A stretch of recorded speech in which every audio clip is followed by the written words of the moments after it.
This weekend, the WSL returned from the international break and we enjoyed a bumper Sunday of thrilling action that we're now here to review. We discuss why Arsenal should have beaten Manchester United, Manchester City's controlled victory over Crystal Palace, and Chelsea steamrolling to another emphatic victory. This is our Matchweek 6 WSL review. Alright, it's another WSL game week in the book, and we're here again to review it as always.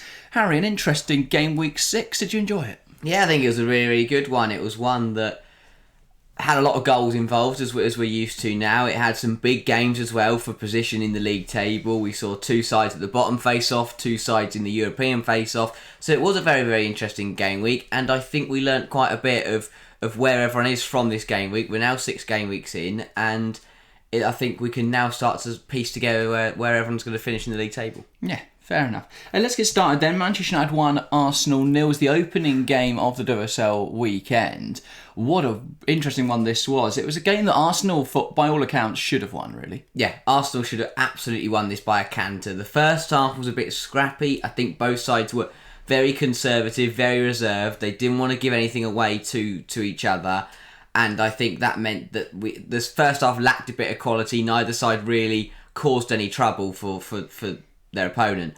In the second half, however, Arsenal came out with a newfound confidence, really, played much better football, put Man United under pressure. Eventually they got the goal for Alessia Russo. They were really, really good in the second half. United were second best by far, and then somehow they nicked a goal from a corner and they've taken a point from the game. How on earth they got a point from this game, I will never know. Arsenal, based on that second half, Arsenal should have won this game very, very comfortably. And I'm very surprised that I think Mark Skinner will be chuffed to bits that he is taking a point from Arsenal. Yeah, I mean, your point is backed up by the stats. In the first half, the possession was 50-50, so an even split. 3 shots to United, 6 shots to Arsenal. In the second half, United again had only 3 shots, but Arsenal had 13. Wow. 3 of which were on target. There's 70% of the ball in the second half, Arsenal. They should have won this match. And they should have won it quite comfortably. Again, though, the difference is Arsenal don't take their chances. Arsenal throughout this game created 3 big chances. They missed all 3 of them. Russo still managed to score, but they missed 3 big chances. United only created 2 big chances, but they put one in the back of the net, and that is the big difference. Arsenal, again, lack clinicality. Yeah. The fact that they only managed to put 4 shots on target from 19 attempts is really poor as well.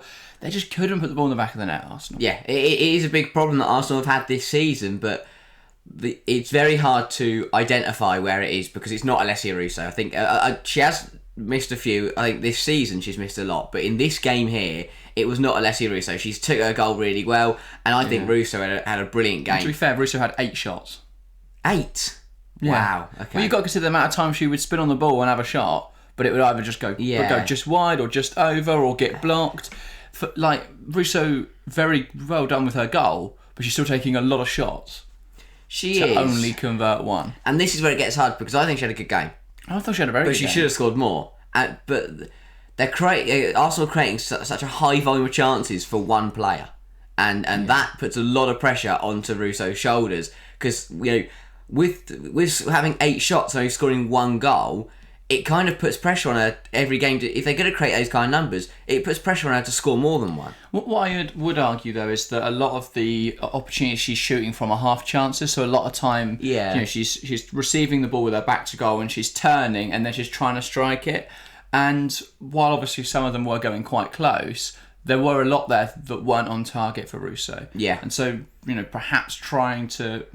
I like the fact she's being a bit more confident. She's taking those shots. That's what we want to see from Russo. But maybe just lay it off, see who you can bring into the game.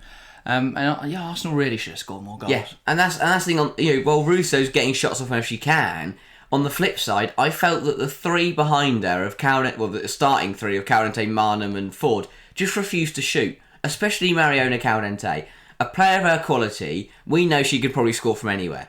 The amount of times Caldente picked it up on the edge of the area with a good few yards of space to get a shot away and didn't take the shot surprised me. I really thought if Caldente had pulled the trigger a few more times, she probably would have found the back of the net at least once. Yeah, each of those 3 all had 2 shots apiece, by the way. Leovalti had 2 shots as well. Leovalti kept picking up the ball on the edge of the area. This is just not the player you wanted to fall to, really. No. Well. Brilliant player, Leovalti, but not a well-known goal scorer. So, yeah, again, I thought Kim Little struggled for large parts of the game. I'm just not sure what's going on with Little at the moment. Yeah. It feels that a lot of her passes are constantly going backwards. She's not often moving it forwards. I mean, 4 passes into the final third throughout the game, when you consider that she made 42 passes and only 4 were into the final third. It's just she's not getting that ball forward for Arsenal. A lot of the time her passes go sideways or backwards. And while that helps Arsenal control the game, it means they're just not really coming forwards. And again, we speak about penetration every week, I think, with Arsenal, because they just can't penetrate defences. We see it time and time again. And it's another week where Arsenal just haven't been able to convert a good performance into a big result. Yeah. As for United, I think they relied heavily on Maya Letitia being absolutely phenomenal. I thought that her and Millie Turner, fantastic at the back. They managed to keep out everything for a while. I thought they got caught out in wide areas every time. George and Mannion both had really tough games. I thought their midfield was non-existent. Again, probably because they're putting a centre-back and a central midfielder in as the 2 defensive midfielders. It doesn't work, really, and it's just resulted in another week where they just couldn't really progress the ball. I thought that the rest of the season they've been all right because other teams haven't pressed them the way Arsenal have. Yeah. But because Arsenal pressed them so effectively, United just didn't know where to pass it. Yeah. And then Nalsoon would give the ball away cheaply, or Mannion would give the ball away cheaply, and Arsenal would have an opportunity. If Arsenal were more clinical, they could have scored quite a few today. Yeah. I think it speaks volumes that the first 3 changes for United were Nalsoon came off at half time, and then Mannion and Toon came off about 60 minutes. I think that shows where the weaknesses were for Manchester United. The fullbacks, as you say, got ripped apart, especially Mannion on the right-hand side up against Calrente and the overlapping McCabe. Had a really, really tough game. I don't think George was much better on the other side, and as you say, the midfield just weren't there. They might, I genuinely just felt like Man United just lost that. They lost that midfield battle so many times in that game. Yeah. The problem for United is I don't see how they progressed the ball forwards, and this is why they struggled in this game. Because if you look across the field, the ball progression often comes from fullbacks, central midfielders or wingers, depending on who you've got in your team and what your system looks like. The problem is that's not going to come from the fullbacks Manchester United because they're both quite defensive, so not really pushing forward. There's a few times that they would overlap, but it wasn't to any great effect. The same is true really for your central midfielders there, because you've got Dominique Janssen and Nalsund. Now, Nalsund isn't really a ball progressor, and Dominique Janssen's a centre-half. So you've not really got anyone there that's going to bring that ball forwards, either through passing or carrying the ball. So a lot of their progression has to come from Bizet on the right-hand side, or from Grace Clinton, who was playing on the left-hand side in this game, which I just thought was a bit of a... It didn't really work. I mean, Clinton was very good at progressing the ball for Tottenham, and that helped them out massively. But that was more as a left midfielder rather than as a left winger, so slightly deeper in the field. Yeah, they just couldn't get the ball forwards. Again, I don't think their midfield works. Again, I don't think Toon in attack has had a very good season. No. Noticeably, they looked a bit better once they brought her off and brought Mallard on and then moved Clinton inside. It's just another tough one from Toon. She looked really crestfallen on the bench, and I get it, because it's just not clicking at the moment for Ella Toon. I just don't see what changes. Yeah. How they get Ella Toon back to her best. Yeah, I think it's a tough scenario at the moment. They need to get Toon firing, and they need to, or they have to, you're gonna have to drop her. But overall, I think Manchester United will be absolutely, they'll be happy with the result. Very happy with the result, but not happy with the performance at all. Yeah, really. Arsenal will be worried about the manner in which they conceded. It was just very hesitant defending. No one wanted to be the one to get ahead on it. No one wanted to be the one to deal with it. And there was it was a cluster around Rachel Williams, and somehow Rachel Williams managed to win the header against 4 people. And there was a cluster around Melby Mallard, and yet somehow she manages to flick it in. No one wanted to be decisive in that Arsenal backline, so it's got to take someone to stand up and be the leader there. Yeah. And deal with that ball. There was 2 occasions they could have in that move, and they didn't, and ended up in the back of the net. It was bundled home by Mallard. So. Yeah, not a result that was a fair reflection of the performance, but it's just that's how it's going for Arsenal at the moment, isn't it? It just hasn't worked out no matter what they do. I don't think it's any slight on Slagers. I don't think she could have headed it out of the box. Other than that, they did everything to a T. They couldn't take their chances, though. It was a step in the right direction for Arsenal, definitely. I think performance was better than what we've seen. Yeah, but, definitely. They just need to hold on. Yeah. Definitely. So let's move on to our next game then. Brighton 1, Leicester City 0, and obviously following Manchester United's draw earlier in the day, this is a chance for Brighton to break into the top 3 that they took wonderfully, and it leaves a lot of people questioning, where's the limit for Brighton? Is it the sky? Yeah, potentially so. I mean, this was, for me, this game really felt like a game from a top team. Where in terms of, it wasn't, obviously they weren't like excelling, they didn't score 7 goals and look phenomenal, but it was just a really good performance where they got the job done. No one really heard about this game. Like, you don't, not much to, not many headlines were written about this game. It was just a really good Brighton side, took a nice win against a Leicester side who don't have the quality of Brighton right now. Yeah, Leicester just can't attack really at all at the moment. They've lost their best forwards. They have nothing right now. In terms of stats, Brighton had 64% of the ball, took 16 shots to Leicester's 2. Only 3 were on target for Brighton, so no idea what they did with their other 13 shots. A lot of shots off target this weekend in the WSL, but obviously, they had more shots on target than Leicester had shots, so you're going to score more goals. Yeah. 500 passes to 268. Incredible. They were just dominant in every area of the pitch. Brighton have become a really, really strong team, and a lot of people are asking, can they finish top 3? Well, it's a tough ask, but they play Arsenal this weekend, and if they win that, then it's they're in a really good position. Yeah, I think it shows a lot that Brighton are now in a position where they can completely dominate the sides in the bottom half of the table. I mean, this was, Leicester didn't stand a chance, and it wasn't. They touched the ball, Leicester. Yeah, it wasn't as flattering as the 4-0 win against Everton on the opening day, but it was the same dominating factor in terms of they had all the ball, all the chances. Leicester didn't get a sniff, and Brighton looked really, really good. I think, Vidicic will be well chuffed with that performance because that is exactly how he wants his side to play. They were absolutely brilliant. I think he would have wanted a few more goals, but I agree. Possession dominance was there. They really imposed their superiority here. They just didn't really let Leicester touch the ball.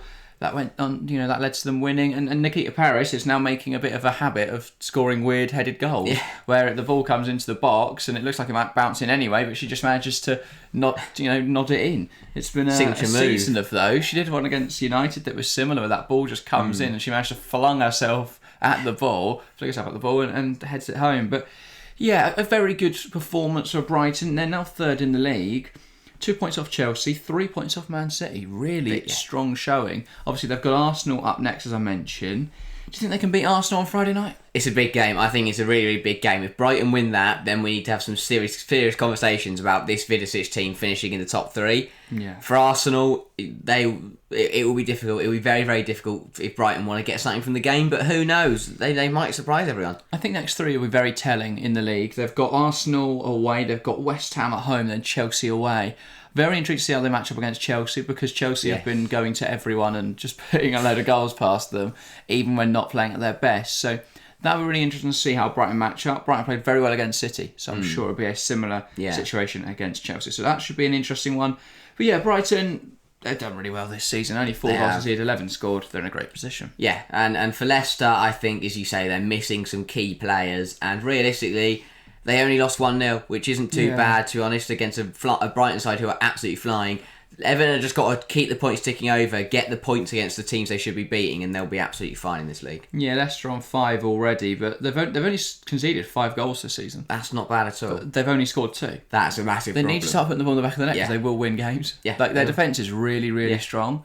They only conceded 1 to this Brighton side because their defence is really good. They've not conceded many goals this season. And they've got West Ham coming up next weekend. That's a game they really need to be winning, really need to be taking some big points from. But yeah, the fact they've played Liverpool, only conceded once. They played Arsenal, only conceded once. 2 of their goals conceded came against Crystal Palace, of all teams. Wow, yeah. But, it's a season where Leicester have been really good. They just need to start consolidating that with some more points on the board. Obviously, that win against Everton before the international break was big. If they can beat West Ham, put themselves on 8 points, they're not going to be caught by West Ham or Everton before Christmas. So they'll be in a really strong position. I don't think they're in too much bother right now, Leicester. They just can't score because Jutta Rantala's out injured and Noemi Mouchon is out injured. So they don't really have much attack. But January's coming up. They could make some signings then, even if it's just some loan signings. Try and make some improvements. But other than that, looking okay for Leicester so far. Let's move on to our next game then. Crystal Palace 0, Manchester City 3, and it was another game where City looked very, very good. Absolutely dominant. 80% possession is utterly ridiculous. 23 shots to 4, 9 on target to 1, 3 big chances. They missed all of those, but they still scored 3 goals. Yeah, they were absolutely brilliant, Man City. 757 passes. It's incredible. I think they maybe could have got a few more goals, but overall I think it was the control that they had on the game. To have that much control in a game of football, where you have 80% of the football, is incredible. They just dominated from start to finish. The goals were superb. I mean, especially Jess Parks was absolutely phenomenal. It was a really, really good performance from City. They keep the goals coming. They keep the points ticking over. They keep this unbeaten start going. It was the perfect result for City and Gareth Taylor. Yeah, I mean, a very good win. As you say, Jess Park's goal, one of utter brilliance. The Shaw header as well, really well taken. Even Jill Roard's goal was really well taken. So, yeah, they did well to put Palace away quite comfortably. But I do think there are still some concerns. I would point to the fact that Chelsea beat this side 7-0. And City probably should have put a few more past Palace. And when last season came down to goal difference, and you think these two are going to be really tight again, the fact that Chelsea are able to put 7 past this lot, 5 past Everton, 5 past Tottenham, it does make you start to question, well, can City put up those same numbers? Can they compete with Chelsea for goal difference? It does. I do think this is a very different Palace side. I think it's a Palace side that have kind of grown into the WSL, have got some points on the board now and look a little bit stronger. And yeah, I mean, we'll touch on Chelsea later, but they seem to just have these weird bursts that City don't quite have, in terms of Chelsea will not be doing anything, and suddenly they'll score like 4 goals in 10 minutes, and they'll look like they've absolutely drubbed the team. Well, the difference is Chelsea look like they're doing nothing. City will be dominant, and yet they can't score. Yeah. Chelsea just aren't really doing anything, then suddenly they just go and score a few goals. The other thing I would say on City is they still can't defend transitions. There was 2 big opportunities for Crystal Palace, especially the Katie Stengel one in the second half. Vieden broke down that left-hand side, and it was a really good ball into Stengel, and she crashed it against the near post. It's a kind of goal that could have gone in. Yeah. And then suddenly it's 2-1, and you're starting to question, well, could Palace come back in this one? Obviously, they didn't score that, and they didn't ultimately. But I still think there is some issues with Manchester City's defence in transition. And I think, against bigger sides, that has been exposed this season. So I do think that's a little bit of a concern. But overall, a 3-0 win, absolutely fine. They play Tottenham this weekend before a trip to Chelsea, which is going to be crucial, with obviously Champions League games as well sandwiched in there. So, yeah, lots of action for City, lots of big games, because they'll be hoping to beat Hammarby across both games. They have to beat Tottenham and Chelsea, really, to see themselves remain top of the WSL. It's going to be interesting. Yeah, very much so. I do think that Man City couldn't have asked, if they beat Tottenham, they're going into Chelsea in incredible form, and they'd have to back that up at Stamford Bridge. But I think City, they're plodding along nicely. For Palace, this game was realistically, no one had them winning this game. To only concede 3 shows that they have, improved massively since they joined the WSL. They conceded 7 to Chelsea, only 3 to Man City. It wasn't a bad, as you say, they had a couple chances in there as well that they probably could have scored. Wasn't a bad game for Palace. They fought well, saying they only had 20% of the ball. It's been a cruel start to life for Crystal Palace. A lot of people point to the fact they've conceded 16 goals. When you consider that 14 of those are against Tottenham, Chelsea and Manchester City, it's not a bad record so far this campaign. So, while it isn't perfect, they are 2 points above the drop zone. They're not in an awful position. And the other thing is they've got Everton coming up next. Huge game. That is a game they should win. They then play Aston Villa and then West Ham. Big 3 for Palace. They're the bottom 3 in the league. If they could beat all of those sides. Certainly they're on 13 points. Yeah. And they're in the top half of the table, and we're talking about them in a completely different light. So this next run of 3 is going to dictate whether Crystal Palace will be dragged to the relegation fight, or whether they could be aiming a little higher. Yeah. I don't think they're going to be finishing top half anytime soon. But if they win all 3 of those games, you'd have to say they're pretty much safe. Yeah. Which is an insane situation to be in this early. But I just don't see where the likes of Aston Villa, West Ham and Everton make up those ground. At least all 3 of them won't. So, I think Palace, the next run is going to be really crucial for how their season pans out. Speaking then of West Ham, let's go on to our next game. Tottenham 2, West Ham 1. My oh my. It feels like West Ham couldn't buy a win at the moment. No. I struggle to put it into words how they've not won this game. Yeah. They scored early on, another goal from Ueki. She keeps finding the back of the net. She's the only one that can. Yeah. So corner in from Asayi. Ueki heads it home. And, West Ham, they're not going to score from open play against the Tottenham side. So they got that goal, and then they just had to hold it up. And actually in the first half, nothing happened. No, nothing happened in the first half. It felt like the Arsenal United one again. There was 3 shots apiece. The only one that went on target was Ueki's one. It was in the back of the net. Other than that, nothing happened. They had more possession than Tottenham. Second half, though, Tottenham really started to come into the game. 12 shots, 7 on target to West Ham's 9 with 3 on target. They created 2 big chances. They managed to put one away, missed the other one, but they started to really come at them, Tottenham, and then Beth England scored on 51, and then for the rest of the half, West Ham defended really well. Ball goes long from Bartrip in the 92nd minute, and I cannot describe why Camilla Says has decided to lob her own goalkeeper, but that's what happened. 92nd minute of the game, and you have chosen, rather than just to kick it sideways out of play, rather than just to, even if you kick it back to your goalkeeper, she can then volley it away, and that's a hospital decision to make. Or chest and run on, but why on earth? Yeah, or take the ball past her and then get. Why would you lob her? I have no, I can't explain it. I think she was trying to smash it out for a corner and just got it horribly wrong, but then in you that go position sideways. in the 92nd minute. I have no idea. What are you doing? And it's the second time now that Camilla Says has scored an own goal, and I'll let her off the Everton one because, yes, she shouldn't have touched it, but it was a deflection that looped in weirdly. But this is criminal, and in a season where West Ham have been so hard-pressed to take points off anyone, a point here would have been so important. Yeah, I mean, for me, they could have taken the 3 points. Fair enough, Beth England equalised that at that point. Then they only take a point. I can't explain it. I think that's a tough one to take for West Ham because they have single-handedly been cost by an own goal there. Yeah, a really, really silly own goal as well. As for Tottenham, well... Lucky. Very lucky. I still think they're in a huge amount of trouble right now. I think if they had drawn or lost this game, they would be in serious trouble. Right now, they're not because they're on 7 points. But the performances have been terrible. They've conceded the second most goals in the WSL this season. Yes, they've scored 12, but they keep getting own goals. Yeah. Liverpool put 2 in their own net for them. And then West Ham have done one this week. I think Crystal Palace scored an own goal as well. So, yeah, it's been a weird old season for Tottenham.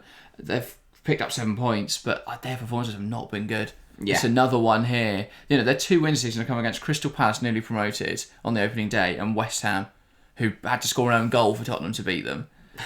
It's just one of those where, Tottenham just don't look good right now. Yeah. This is a big win, but City coming up this Friday could be a really nasty game. Yeah, they've got to be careful. It's going to be a tough one on Friday. Tottenham just... City, then Arsenal. They just don't look like the team we saw them beat... They don't look like the team we saw last season, and it's a real shame. Yeah. Villaham's got some work to do there, but they get away with it this weekend. They get the win across the line, and I think there's still a lot of work to do at Tottenham and at West Ham. West Ham... Rayanne Skinner must be pulling her hair out because what more can she do? Yeah. They set up well, they defended pretty well. She thinks, right, happy days, we're going to take a point away at Tottenham, not a bad result. And then Camilla Says just goes and lobs her own goalkeeper. Yeah, criminal, really. Nothing you can do as a manager when your team do that. And that's a win and a draw now. That's the thing. I don't think it falls on Skinner. The West Ham side isn't full of quality. They haven't had much investment. They're doing well with what they have got. I think they've got some good players like Ueki, like Gori, and they're making the most out of those. But ultimately, they don't have as much quality as the rest of the league, and they keep giving away really silly results. They should have got a point here. They should have beaten Everton. That's 4 points higher. They're on 6 points then. Yeah. They'd have been above Tottenham, above Leicester, above Palace, above Villa, and above Everton. Wow. And they'd be sat in 7th, and we'd be talking about them in a completely different way. And that is just how important these results can be in the WSL. Because there are only 22 games, every game has a heightened importance behind it. And they're just not coming off at the moment for West Ham. No. And the problem is, if they keep this up for much longer, they're going to find themselves in a really tough spot. And with some big games coming up, they've got Leicester coming up soon. They've got Crystal Palace coming up soon. They're huge games for their season. They've got to be games they're getting results in. If not, they're going to find themselves in that relegation scrap. Let's move on then to the game in Birmingham. Aston Villa 1, Liverpool 2. This is another one where I thought we'd be doing the same old rhetoric of, Liverpool leading 2-0, so how long will it be till Aston Villa are leading? But they did hold on in this one, Liverpool just about. It was a brilliant day for Taylor Hines, fresh off international duty with Jamaica after making her debut for Jamaica. I think she's realised she's not going to play for England, but in this game, absolutely phenomenal. Yeah, and I think it was a much needed performance. We've seen Hines struggle a little bit at the start of the season. I think especially in the Tottenham game and the Man City game, Hines was really, really up against it. But this game, she was absolutely brilliant. A goal-scoring streak, finding the back of the net twice, was very rare to see. But good for her to have a positive performance, have a strong performance, and to lead by example for Liverpool. They played much better. They looked a bit sharp. It feels like over the international break. Matt Beard has just ironed out, because they weren't playing badly, they just had a few issues that needed to be sorted. The line. Yeah, exactly, and I think they sorted that out. They got the 2 goals and then they looked pretty comfortable. Yes, Villa got one back, but to be honest, Aston Villa, this one for me was where the performance for me didn't feel like it was really there. They didn't really do anything. They had a lot of the ball, and they made 366 passes to Liverpool's 275, had 56% possession, but they only converted that into 8 shots compared to Liverpool's 11.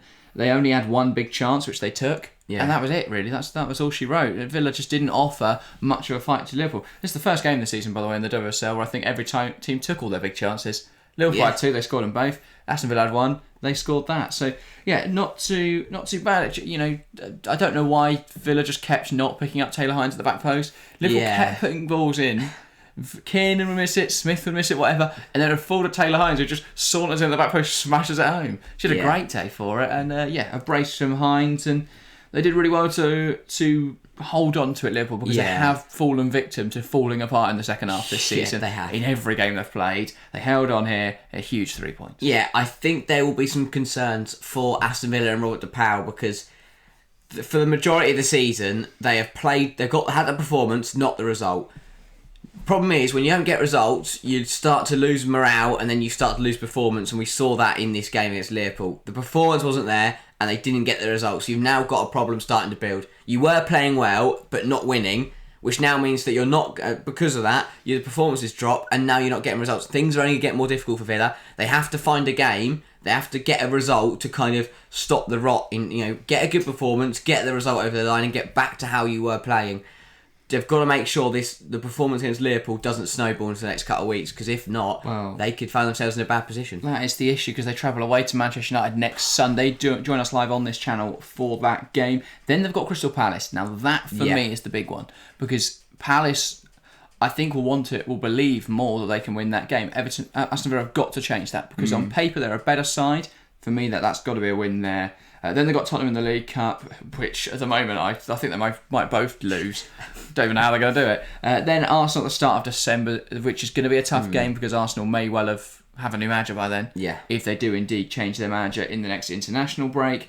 Then it is Charlton in the League Cup, which they need to win. And then West Ham just before Christmas, which is such a big game for the relegation battle. But yeah, Villa just haven't looked very good.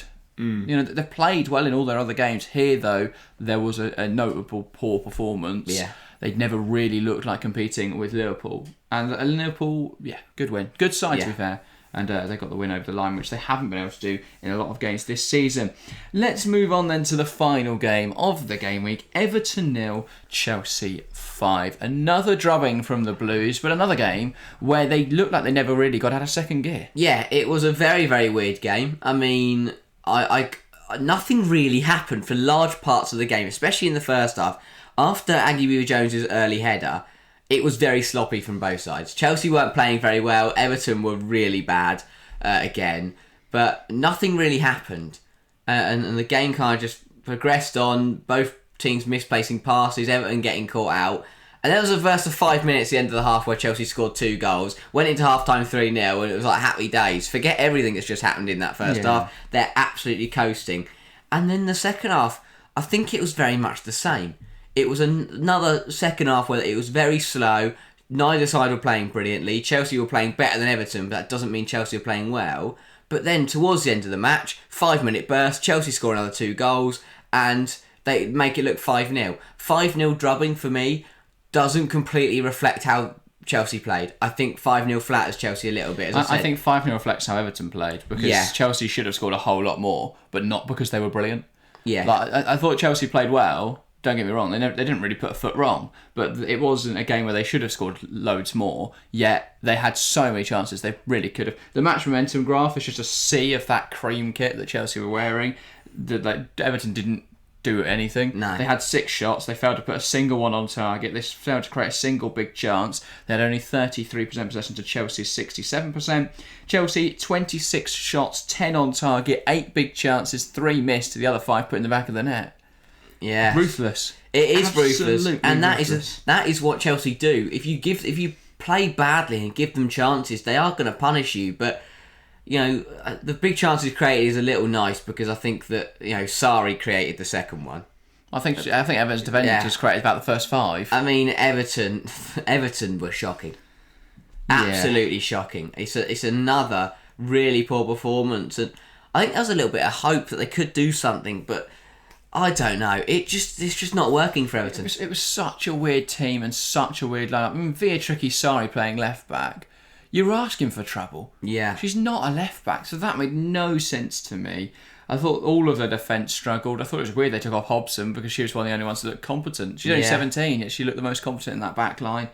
Brosnan couldn't do anything about 4 of the goals. The third one she should have saved, but I think she got caught out by the fact that Guro Wrighton should never have gotten it. No idea how she managed it. Love Guro. It's the kind of goal she'll get something on, but they just created nothing. They couldn't progress the ball. They couldn't hit it long because Katja Snice lost it every duel, I think, to Millie Bright.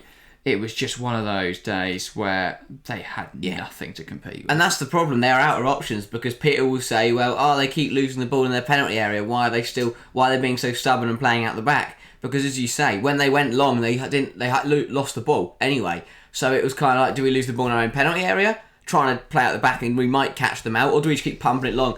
Snoyce, another poor performance. It was just all round miles off it from Everton. I thought Melissa Lawley looked better when she came on, but they did that so late. It didn't really have much of an impact. I don't know why she doesn't start over Katja Snice.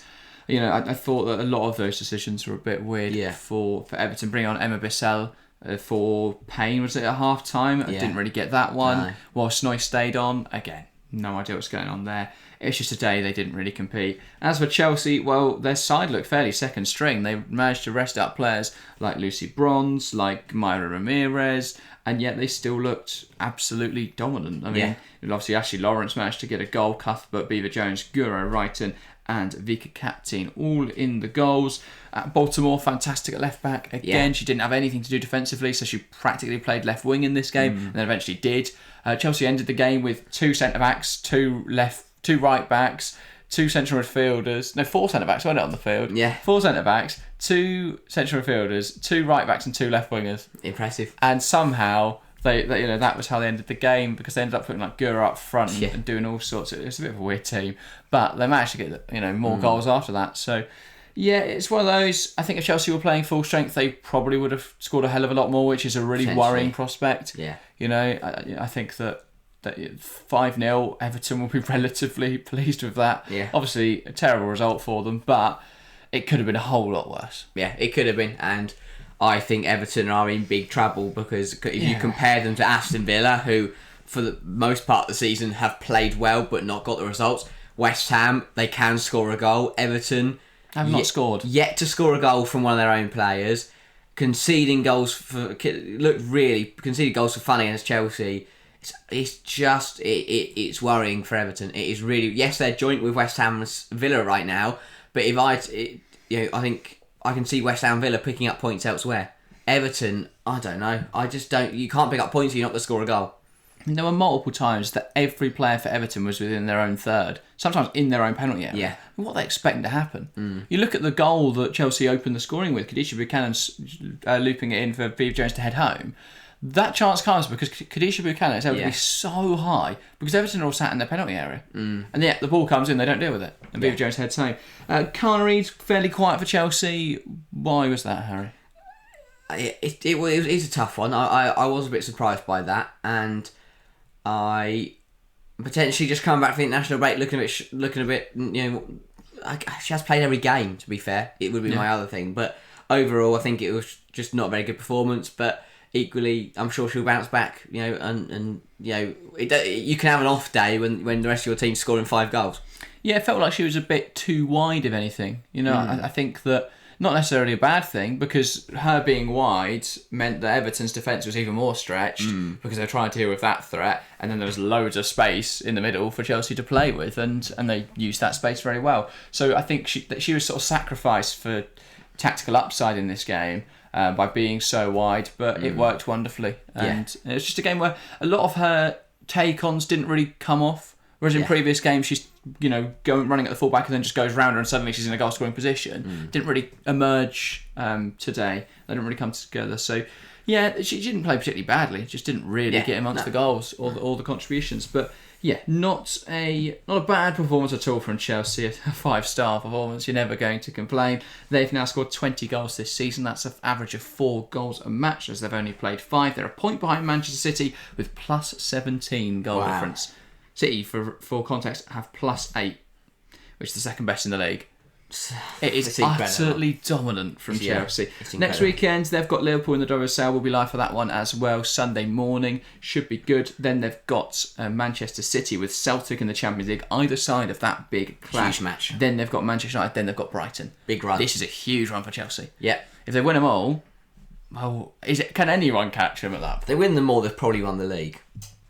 Well, they haven't won the second half. There's still a long second half of the season, but they'd have proven they can beat every big team. Yeah. All the teams that are performing well right now, they will have proven they can beat. We'll see. Long way to go. Chelsea City is going to be a very interesting one. That is going to be a great game. So, yeah. Anyway, that, I think, rounds up this game week. Let's have a little table review then. Do we usually start at the top or the bottom? I think we start at the top, don't we? So we'll start with first Manchester City. 6 games, 5 wins, a draw, and no losses. They've been unbeaten so far. 16 points, and they're a point ahead of Chelsea, who've got a flawless record so far. Chelsea, obviously, with a game in hand. If they win that game in hand against Manchester United, they will go top of the league. But Chelsea played City before then, so a bit of a weird situation. Then third, it's Brighton. Brighton have been brilliant this year, with the only blemish on their unbeaten record being that Manchester City loss. But they are now sat in third after a win this weekend. They kind of have Manchester United, who drew, but United still sat in fourth. A good start to the season, and of course that game in hand as well. If they were to beat Chelsea, suddenly they would find themselves back in that top 3. In fifth, Arsenal's draw against Manchester United has kept them in the conversation for the top 3. Liverpool in 6th now draw level on points with Arsenal after their win against Aston Villa. In 7th, Tottenham are climbing after their victory, but it was hardly a great win, but they are now 7th in the league on 7 points. In 8th, Leicester City have 5 points to their name, another weekend where they couldn't really get anything from it, but they fought well. Still, they've only conceded 5 goals this season. Palace have shipped the most in the league, and they had no chance really against Manchester City, but their crucial run is coming up in the next 3 games. Some wins there, and they could see themselves rise at the table. They're sat 9th. In 10th, it's Aston Villa, a fairly glum-looking Aston Villa. They've scored 6 goals, though, so there is reason for hope, but they are conceding far too many right now. In 11th place, West Ham United, another weekend where they could have taken a point, maybe taken all 3 points. Yet they took nothing, mainly because they wanted to score an own goal by lobbing their own goalkeeper in the 92nd minute. But alas, 2 points to West Ham, minus 8 goal difference. And bottom of the league, after a 5-0 drubbing from Chelsea, is Everton. And they are yet to score a goal from their own player this season. Wow. Tough start. But the WSL table is starting to take shape, and what an interesting season we should have ahead of us. 6 game weeks down, 16 to go. Wow. Not long. No, long way to go. Long way to go. We're not even at the halfway point yet, but we are certainly making some way there. We've still got a nice run into the winter break now. I think it's 4 or 5 WSL games? I think 4 WSL games between now and Christmas, and then obviously WSL goes for a winter break from the 15th of December until the 15th of January, I think. So a long break. So no WSL action then, but of course, it does give us a nice chance to take stock and see where every team is in the table. But that is everything from us today. We'll be back on Wednesday with another video, and obviously back again this weekend with a triple header of live streams. Very exciting stuff. On Friday night, it's Manchester City versus Tottenham. On Sunday morning, Chelsea versus Liverpool. And on Sunday evening, Manchester United, Aston Villa. I think that might be the one I'm most excited for. Yeah, that's a good game. Shame Arsenal Brighton's not a TV broadcast pick. Yes. Because I think that's probably going to be the best game of the weekend. But alas, those were chosen long before Brighton were beating everyone. Yeah. So anyway, that will be a very interesting week. So come and join us for all of that. But that is everything from us today. If you want to watch more content, there's a video on screen now. That's from last week where we spoke about Dario Vidicic and Brighton and why they're beating everyone. So go and give that a watch. But that is everything from us today. Thank you guys very, very much for watching, and we'll see you next time. See ya.